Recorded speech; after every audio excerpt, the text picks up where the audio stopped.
با مقصد اجرای فرمان پرزیدنت جمهوری تاجیکستان دایر به تجلیل جشن 30 سالگی استقلالیت دولتی جمهوری تاجیکستان در مؤسسه‌های تحصیلات میانه عمومی ناحیه واسه کارهای آبادانی و وسعت تازه میگیرند. در دهه زردالباغ جماعت دهاتی به نام میرعلی محمد علیف با جلب صاحبکاران محلی نزد مؤسسه تعلیمی رقم 54 ماه ایول ساختمان صنفخانه الهوگی شروع گردید.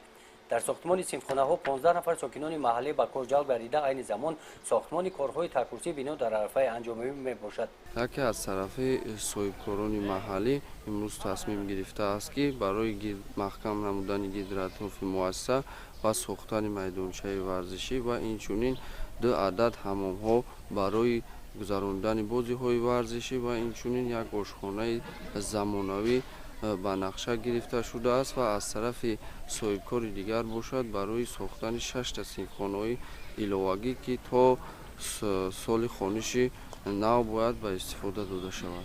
در دهه اقجار همین جماعت دهات باشد در مؤسسه تحصیلات میانه عمومی رقم 3 به نام لایق شیرعلی در تعمیر و از نوسازی بنای مکتب صاحبکاران محلی جلب کرده شده در همین ماه به تعمیر کپیتالی همه صنفخانه ها شروع نمودند.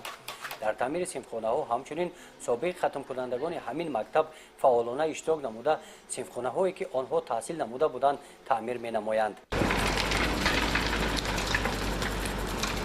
کارهای ساختمانی و از نوسازی مکتب‌ها مطابق به طلبات‌های زمانوی در جماعت دهاتی به نام میرزاعلی وایسف هم با صورت بلند ادامه دارد. صاحبکاران محلی در برابر تعمیر صنفخانه‌ها با استفاده چنین تکنیک‌ها با آباد و زیبا گردانیدن اطراف مکتب اینترنت شروع نمودند.